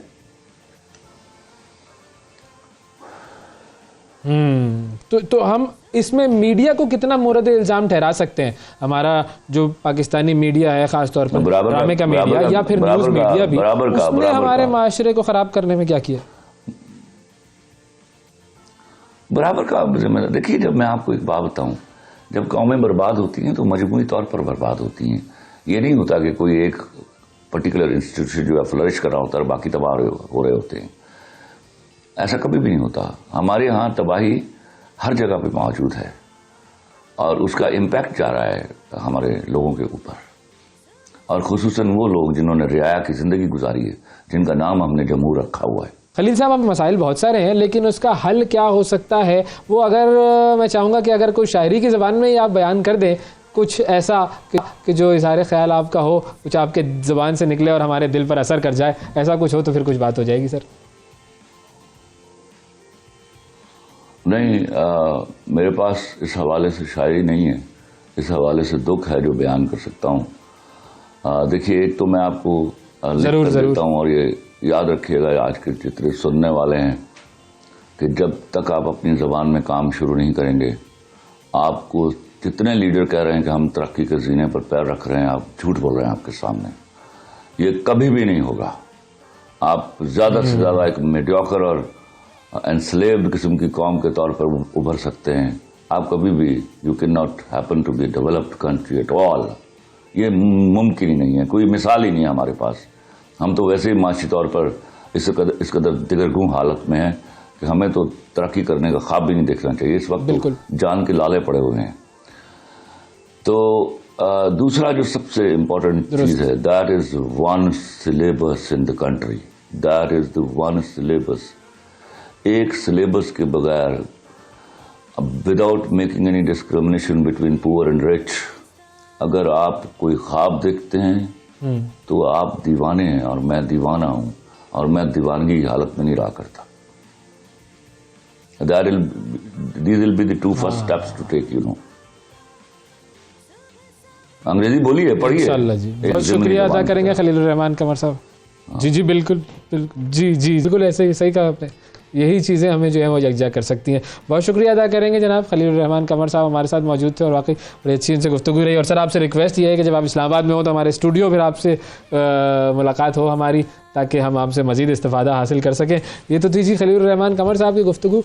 अब ज़रा एक और मामला है जिसकी तरफ हम अपने आप को लेकर चलते हैं, और वो मामला ये है कि रूहानी तौर पर कुछ उसूल हैं इस दुनिया में जीने के। वो उसूल मुरत्तब हैं। वो उसूल क्या हैं और उन उसूलों पर अमल करने का फ़ायदा क्या है, ये फ़ायदा हमें बताएंगे उमैर जलियावाला साहब, लाइफ कोच हैं। अस्सलाम वालेकुम उमैर।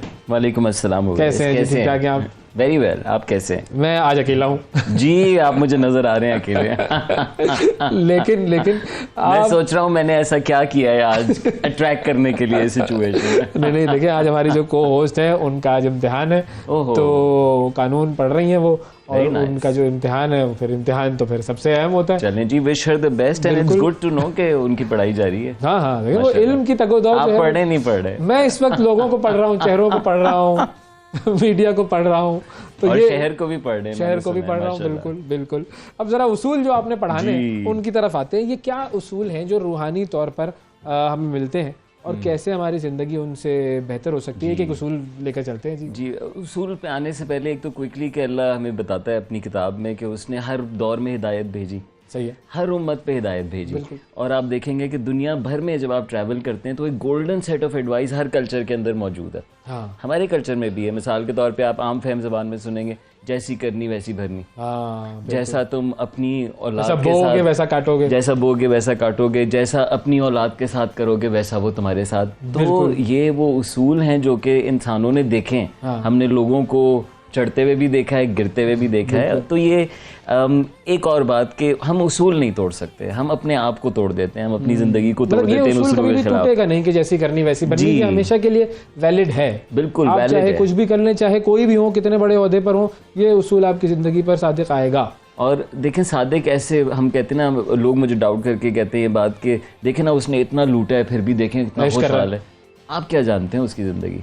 आप क्या जानते हैं कि शीशे में देख के उसके दिमाग में क्या चलता है? आप क्या जानते हैं कि उसके रिश्ते कैसे हैं? देखिए इंसान ने अपने आप को फेस करना होता है और वो जो सफ़र है वो बड़ा आसान हो जाता है जब आप उसूलों के तहत ज़िंदगी जीते हैं। क्या है ये उसूल? वेरी क्विकली, नंबर 1 उसूल है कि तमाम चीज़ें जुड़ी हुई हैं। आप देखेंगे जो जिन जिनको हम बांटते हैं ना, जमातें, सियासी जमातें अलग, ये तमाम आपस में अगर देखें तो कनेक्टेड हैं। हाँ। ये एक सिस्टम मिलके बनाती हैं, लेकिन ये लड़ते हुए भूल जाती हैं कि ये कनेक्टेड है। जिस तरह पाकिस्तान इंडिया भूल जाता है कि ये कनेक्टेड है, नेबर्स हैं। हाँ। तो अगर देखा जाए, और ये उसूल ये बताता है कि कायनात की हर शय आपस में कनेक्टेड है और एक दूसरे पे इम्पैक्ट रखती है। यहाँ तक कि उवैस की सोच, उवैस की दुआ, उवैस का अमल उस तितली की तरह जो पैसिफिक पे अगर पर मारे तो दुनिया में तूफान बर्पा कर दे। तो हम सब आपस में जुड़े हुए हैं। ये लॉ ऑफ वननेस है।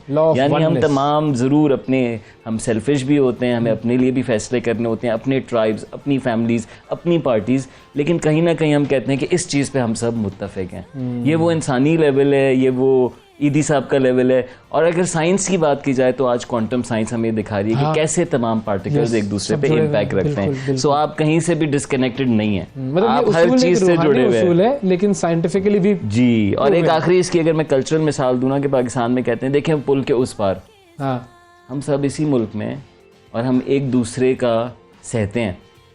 वो वायलेंस उस एलीट ने भी सहा जो कि उस कम्युनिटी से डिस्कनेक्टेड रहा है इस मुल्क के अंदर।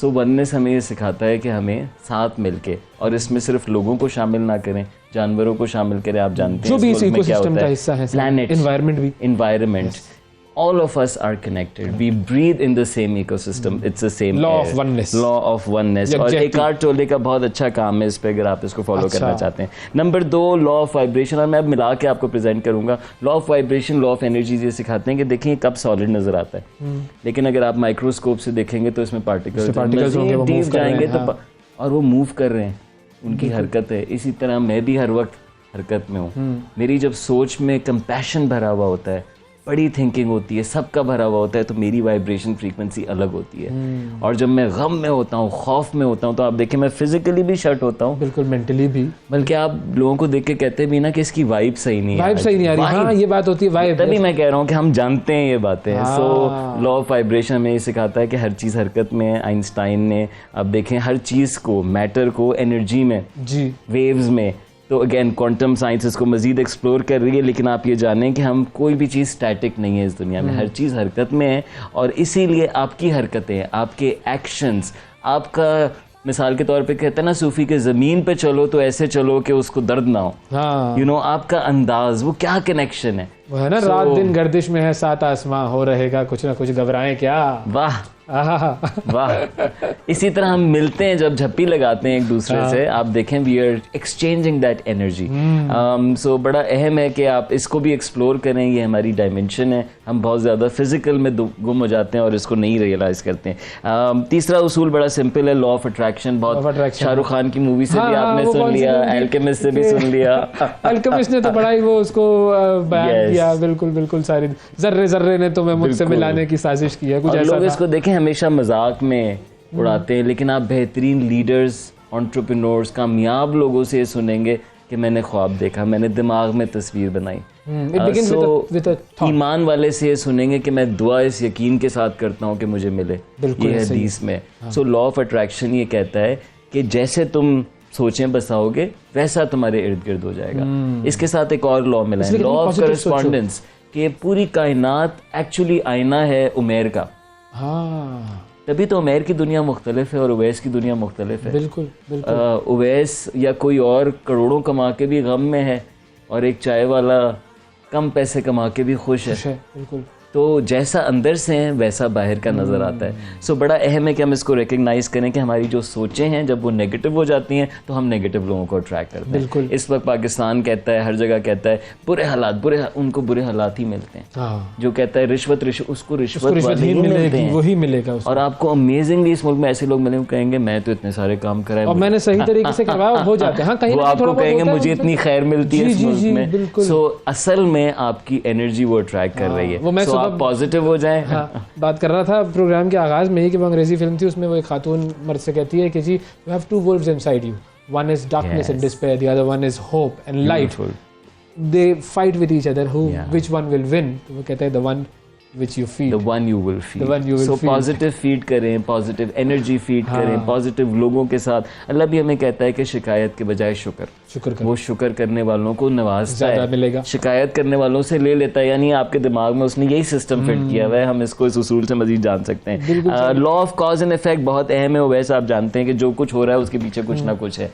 ये तो हम समझते हैं कि कॉज से इफेक्ट्स है, और फिर वो इफेक्ट मजीद कॉज बनता है और चीज़ों का, चेन्स भी क्रिएट होती हैं। आपने मोहब्बत से किसी से मुलाकात की, वो आगे जाके किसी को देता है, हम चेन्स भी क्रिएट करते हैं। लेकिन इसका एक अहम उसूल ये है कि जो सारा एक्सपीरियंस है इसकी कॉज मेरी थॉट है। थॉट मैं नाकाम हो गया, थॉट मैंने कुछ सीख लिया, एक्सपीरियंस भी मेरा failure effect of my life is the cause of all effect is my own thinking. So ये जो spiritual उसूल है ना, by the way, ये mind से ऊपर की faculty है। So जो लोग logic में फंसे हुए होते हैं, reason में आप देखें वो trap हो जाते हैं, over thinking में चले जाते हैं। So therefore take a deep breath, ये उसूल आप feel कर सकते हैं, आप देख सकते हैं, और आप जब इनसे हार्मनी में आ जाते हैं ना। एक आखिरी उसूल बताता हूँ, आई थिंक हमारा टाइम भी खत्म हो रहा है, which is law of inspired action. कि जब आप वो करते हैं जिसके लिए आप बने हैं, जब आप वो करते हैं जो आप हैं, सेल्फ एक्चुअलाइज्ड, एक्चुअल, उसके लिए अपने आप तो आप एक अलग जोन में होते हैं। आप इंस्पायर्ड होते हैं, आप क्रिएटिविटी फ्लो में होते हैं। जिस तरह भी आप शायर से मुखातिब थे, ये तमाम लोग अहमद बिल्कुल यस, तो क्योंकि ये वो काम करते हैं जो कि अलाइंड होते हैं इनके साथ। आते हैं गैब से ये मज़ामी ख्याल में, आते हैं गैब से ये मज़ामी ख्याल। वाह, तो बस ये गालिब ने बहुत कुछ ऐसा कहा है कि जो कि हम पढ़े, वही खुदाए में भी कहता है ना कि वही जो अनकॉन्शियस में जो यू नो जो खाना लाशऊर में जगमगा रहा है, लाशऊर में जगमगा रहा है। इसको बाय द वे स्पिरिचुअलिटी में, कॉन्शियसनेस में ऐसे ट्रांसलेट करते हैं कि जिस तरह ये कंप्यूटर नेटवर्क पे है, ये नेटवर्क, ये तमाम कनेक्टेड है डिवाइसेस। आप डिसकनेक्टेड भेजेंगे, बिल्कुल हम भी कनेक्टेड है। तो अपने उस कनेक्शन को साफ किया करें, और वो जो पिंग मार रहा होता है ना उसको रिसीव किया करें। आपके दिमाग में क्यों खुलती है उसकी खिड़की, और अगर आप उस पर कुछ नहीं करेंगे तो वो खिड़की उनके दिमाग में खुलेगी क्योंकि उसने अपना काम करना है। जबरदस्त, बेहतरीन, बहुत शुक्रिया अदा करेंगे उमैर। बड़े अहम उसूल है और इन उसूलों के तहत ज़िंदगी गुजारी जानी चाहिए। फिर आपको अंदाज़ा होगा कि इन उसूलों से बड़ा फ़र्क पड़ता है। ये सिर्फ बातें नहीं हैं, ये रिमाइंडर्स हैं हमारे लिए, और इन रिमाइंडर्स की बुनियाद पर हम कोशिश करते रहते हैं कि बार दफ़ा फिर अपने आप को भी कुछ चीज़ें रिवाइज़ करवाते रहें और आप लोगों को भी रिवाइज़ करवाते रहें। आगे बढ़ते हैं जी, और बात करते हैं एक ऐसे मामले की जिससे हम सब जुड़े हुए हैं। वो जो कनेक्टेडनेस की बात हो रही थी कि जी सियासत से हम सब जुड़े हुए हैं, ला मुहाला, चाहे कुछ चाहें चाहे ना चाहें, सियासत से हम लोग जुड़े हुए हैं। अतर काज़मी साहब हमारे इस वक्त मौजूद हैं, सीनियर सहाफ़ी हैं, तज्ज़ियाकार हैं। उनसे हम बात करते हैं कि ये इस वक्त सियासत में हो क्या रहा है। एक तरफ तो पंजाब में इंतखाबात की जो तारीख़ थी वो तकरीबन आ पहुंची है, इलेक्शन के कोई आसार नहीं है। फिर इमरान खान साहब बड़े इल्ज़ामात लगा रहे हैं, ISPR तरदीद कर रहा है, सख्त रद्द अमल दे रहा है, एक अजीब हंगामा खेज़ी की कैफियत है। अस्सलाम वालेकुम अतर काज़मी साहब। जी वालेकुम सलाम अवैस। अतर साहब बहुत शुक्रिया सर, आपने प्रोग्राम के लिए वक्त निकाला। सबसे पहले तो हम इसी इलेक्शन वाली सूरत हाल पर ज़रा बात कर लें कि 14 तारीख़ 14 मई यूँ समझ लीजिए कि आ ही गई है। अब इस 14 मई के हवाले से जो इलेक्शन की बात की थी सुप्रीम कोर्ट ने, वो तो नहीं होते, ये तो तय हो गया, लिख लीजिए। लेकिन और खान साहब ने उस दिन जो है वो इज़ारे यकजहती और जलसे वगैरह उसका भी ऐलान कर दिया है कि हम मुख्तलिफ़ जगहों पर निकलेंगे। क्या कुछ हो सकता है कि जिससे मई में नहीं तो चलो जून में, जुलाई में कोई इलेक्शन की तरफ कुछ जाते हुए हम नज़र आ रहे हैं आपको? देखिए, जो मेरे से पहले आपके गेस्ट कुछ बातें कर रहे थे ना, वो बड़ी रेलेवेंट है। अगर आप सियासत में भी देखें तो वो बड़ी रेलेवेंट है। एक वो बात कर रहे थे, जब खौफ होता है तो सब कुछ रुक जाता है, जब हारने का खौफ होता है तो इलेक्शन रुक जाता है, ठीक है। हाँ। इसी तरह वो बात कर रहे थे कि कोई कम में भी खुश है, कोई ज्यादा में भी ना खुश है। जिस तरह आप कह सकते हैं कि वो मुख्तलिफ नाम ले रहे थे, उमैर और उवैस कह रहे थे। आप नवाज और इमरान को देख लें, इमरान लाहौर में मुकदमे सामने झेल रहा है, वो खुश है। नवाज लंदन में बैठा हुआ भी नाखुश है, वहां पे बैठ के इंसाफ मांग रहे हैं। तो इसी किस्म की सूरत हाल को इस वक्त पाकिस्तानी सियासत की भी है। देखिए, आप इशू इस वक्त ये है कि आपके यहाँ एक ऐसी हुकूमत है कि जो खुद सियासी तौर पर इतनी इररेलेवेंट हो चुकी है, जिसकी वजह से बहस इदारों की तरफ जाती है। आपने IASPR का जिक्र किया, अगर आप अदालत को देख लें तो ये पिछले 3 साल के दौरान जो मौजूदा हुक्मरान इत्तेहाद है, ये मुख्तलिफ इदारों के ऊपर, मुख्तलिफ शख्सियात के ऊपर बड़े संगीन इल्जाम लगाते रहे, लेकिन ये लोग सियासी तौर पे इररेलेवेंट थे। जो हुकूमत थी उसके पीछे एक तरह से अवाम की पॉपुलैरिटी थी उस वक्त, ठीक है। तो ये वो सियासी बयानियां नहीं बना सके। तो अब ये खुद सियासी तौर पे इतने इररेलेवेंट हैं कि इनके होते हुए हर बहस का रुख इदारों की तरफ हो जाता है। होना तो ये चाहिए कि इस वक्त 13-14 जमातों की हुकूमत है और बहस सियासत के अंदर रहे। ये सारे मिलके क्या एक इतना बयानिया भी नहीं बना सकते कि बहस इदारों से निकल के सियासत की तरफ आए। नहीं, ये अनफॉर्चुनेटली ऐसा नहीं कर पा रहे, और कुछ ये खुद लेके जा रहे हैं बहस अदालत की तरफ, और दूसरी तरफ खान साहब की तरफ से जो इल्जामात आ रहे हैं उसको भी ये काउंटर नहीं कर पा रहे। तो मेरे ख्याल में इस वक्त पाकिस्तान की सियासत जो है वो सियासत से निकल के बहस इदारों की तरफ जा चुकी है, जो बड़ी अनफॉर्चुनेट है। अब इसको वापस सियासत में किस तरह लाना है? वापस सियासत में इस तरह लाना है जिस तरफ आपने इशारा किया कि 14 मई की एक तारीख आ चुकी है, इलेक्शन की डेट आ चुकी है, इलेक्शंस आने वाले हैं, सियासतदान एक फैसला कर लें कि आइन और कानून के मुताबिक हमने चलना है। हो सकता है इस दफा हम हार जाएं, पर ये जो खौफ है इस खौफ को तोड़ें और इलेक्शंस करवा दें। तो मेरे ख्याल में अब ये वाहिद हाल है, लेकिन इस वक्त हुकूमत का इरादा मुझे नजर नहीं आता कि वो इलेक्शंस की तरफ जा रहे हैं। अच्छा, अब ये इलेक्शन की तरफ अभी नहीं जा रहे, तो मई में नहीं जा रहे, जुलाई में नहीं जा रहे, क्या अक्टूबर में भी जाएंगे इलेक्शन पर, या आपको लगता है कि उसमें भी कोई ऐसी उम्मीद नहीं है? देखिए, आप जाना तो चाहिए, लेकिन जब आपने एक दफा एक आइन की उस शेख को पसे पुष्ट डाल दिया, उसके ऊपर अमल दरामद नहीं किया, तो क्या ऐसी चीज है जो आपको अक्टूबर में मजबूर करेगी कि आप जाएंगे? देखिए, अगर आप अभी भी उस खौफ के तहत इलेक्शंस नहीं करवा रहे, तो अक्टूबर में तो आपका खौफ खत्म नहीं होगा। क्या आप अक्टूबर में 2 महीने में आप उस खौफ को ओवरकम कर लेंगे कि जनाब हम आप चले जाते हैं इलेक्शंस में? तो मेरे ख्याल में फिर इन हालात को तो देख के ऐसा ही लगता है कि उस वक्त भी इनकी कोशिश होगी किसी तरीके से रोका जाए। और फिर जो इकोनॉमिक सिचुएशन है वो भी आपके सामने, आप एक नया बयानिया पैडल करने की कोशिश की जा रही है कि जी IMF ये कह रहा है कि हम आपको जो पैसे देंगे वो आपने इंतखाबात पे नहीं खर्च कर देने, इंतखाबात की सिक्योरिटी पे नहीं खर्च कर देने। तो जिस तरह IMF से डील भी नहीं हो रही, तो अक्टूबर में खुदा न खास्ता क्या हमारी मौशी पोजीशन होगी, और इस मौशी पोजीशन में हमें पहुंचाया किसने है? तो उस वक्त अगर ये कह दिया जाए कि जनाब इस वक्त तो हम मौशी बिल्कुल एक इमरजेंसी का हमें सामना है, इलेक्शंस नहीं हो सकते, तो बहुत सारी ऐसी चीजें हैं, हुकूमत का ऐसा रवैया है जिसकी वजह से शुकूक व शुबहात फैल रही। अच्छा, अब इन शुकूक व शुबहात को दूर करने के लिए अदालत क्या कर सकती है? क्योंकि बंदियाल साहब ने तो कहा कि जी हमारे पास कोई ऑप्शन नहीं है कि हमने इलेक्शन नहीं करवाने, इट्स नॉट अ चॉइस, ये एक गिवन है, इट्स अ मस्ट, और ये काम तो करवाना है। लेकिन अदालत तो सिर्फ ऑर्डर दे सकती है। उस ऑर्डर पर अगर इदारे जो सिक्योरिटी इदारे हैं या हुकूमत या जो इलेक्शन कमीशन है या जिन्होंने फाइनेंसेस प्रोवाइड करने, वो अमल नहीं करें, तो अदालत के पास फिर ऑप्शन क्या रह जाता है? देखिए, अदालत का तो एक फैसला बिल्कुल वाज़ेह है। इस वक्त सिचुएशन ये हो चुकी है कि अदालत ने खुदा न खास्ता कोई वफाकी हुकूमत के खिलाफ या किसी सियासी जमात के खिलाफ कोई फैसला नहीं दिया, लेकिन अदालत पे इस तरह की अब तनकीद की जा रही है कि जनाब उसने ये फैसला दे दिया। ये उसी तरह है कि जनाब आपके घर खुदा न खास्ता किसी के घर चोरी हो जाए और आप थाने में रिपोर्ट जमा करवाने जाएं, तो पुलिस आपसे पूछना शुरू हो जाती है कि भाई आपने ताला क्यों नहीं लगाया, किस कंपनी का ताला लगाया था, लाइट क्यों नहीं ऑन की, चौकीदार क्यों नहीं रखा। भाई उस चोर के हवाले से भी कुछ पूछ लो। भाई अदालत तो दे चुकी है ना फैसला। अब जिनका काम है, आइन के अंदर लिखा हुआ है, अदालत अब डंडा पकड़ के तो नहीं करवा सकती किसी चीज के ऊपर अमल दरामद। जिस आइन के तहत मौजूदा हुकूमत अपनी पावर्स एक्सरसाइज करती है, जिस पावर्स के तहत वजीर आजम साहब एक स्पेशल त्यारा पकड़ते हैं और बादशाह बरतानिया की ताजपोशी में चले जाते हैं, बिलावल साहब आदि दुनिया घूम लेते हैं, उसी आइन के अंदर दर्ज है कि इनकी ये जिम्मेदारी है कि जब अदालत से कोई फैसला आ जाए तो आपने अमल दरामद करवाना है। लेकिन जिन जमातों ने आइन को नहीं माना, जो 50 साल से एक सेटल्ड प्रिंसिपल है कि 90 रोज के अंदर इंतखाबात होंगे, वो अदालत के फैसले को भी मानने के लिए तैयार नहीं है। लेकिन इसके लीगल कॉन्सिक्वेंसेस होंगे। अवैस साहब, ये नहीं हो सकता कि मुल्क की सबसे बड़ी अदालत का फैसला आया हो और उस पर अमल दरामद ना हो। अब नहीं हुए तो 6 महीने बाद होंगे, 6 महीने बाद नहीं तो 1.5 साल बाद होंगे, जब भी होंगे, लेकिन इसके लीगल कॉन्सिक्वेंसेस बड़े सीरियस होंगे उन शख्सियात के लिए जो इस सारे अमल को, इलेक्शन के अमल को, एक आईनी अमल को रोकने की कोशिश। क्या लीगल कॉन्सिक्वेंस हो सकते हैं? ज्यादा से ज्यादा नाअहल हो सकते हैं, ज्यादा से ज्यादा उसके हवाले से तो हुकूमत कहती है कि हम वो डिसीजन मानेंगे नहीं, नंबर 1। नंबर 2 ये कि चलो अगर नाअहल हो भी जाएंगे तो गिलानी साहब की तरह फिर वो कुछ अरसे बाद वापस आ जाएंगे।